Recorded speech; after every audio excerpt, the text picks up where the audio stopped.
তার প্রস্তাব অনুমোদন করেছি। আর একটা ইকোনমিক অ্যাফেয়ার্স কমিটির একটা G2G-তে আপনার আনার জন্য, LNG আনার জন্য মালয়েশিয়া 12টা প্রস্তাব।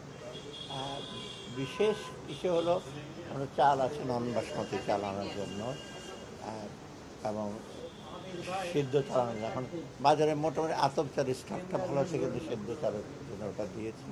আর বাকিগুলো সার, কতগুলো সার ছিল, LNG প্রেফার করেছি। আর কতগুলো কনস্ট্রাকশন, যেটা পুলিশের জন্য কতগুলো মাল্টি স্টোরি বিল্ডিং পেন্ডিং ছিল, ওটা শেষ পর্যায়ে আমরা অনুমতি করে হ্যান্ড ওভার করা হবে সরাসরি। যেটা হবে একটা ঢাকাতে হবে, আর একটা ফায়ার সার্ভিস হেডকোয়ার্টার, এটা অনেক দিন যাবত পেন্ডিং ছিল, সেটাও আপনার শুনে আশ্চর্য হবেন। 6 বছর লেগেছে দরপত্র মূল্যায়ন করতে, এবং দরপত্র মূল্যায়ন করা মানে তো আপনারা জানেন ভেতরে কত রকম থাকে। তো আমরা একটু ফাইনাল যেটা অনুমতি, এই হলো সব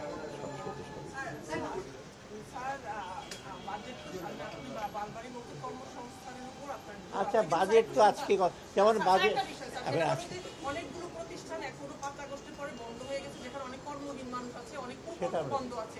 এই মানুষগুলো তো বেকার স্যার, এদেরকে আপনি কিভাবে কর্মসংস্থানের ব্যবস্থা করবেন? সেটা আজকে দরকার।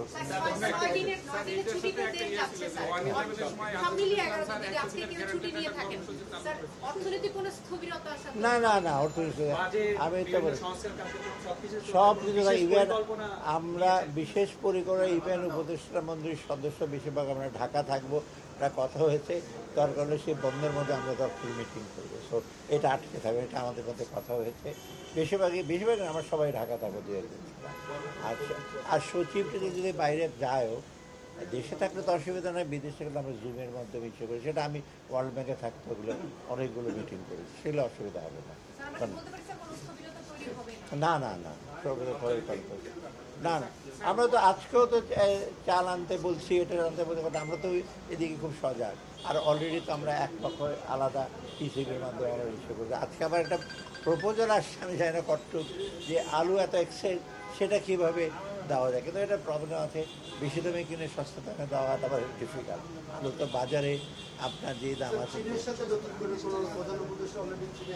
আছেন আমাদের যারা গেছে ওরা জানে কী করতে হবে। না আমি এগুলো কিছু না, ওর সাথে ইয়ারডি সচিব গেছে, তো সেটা আপনার জানতে পারবেন যে প্রপোজাল কিছু টাকা পাবেন।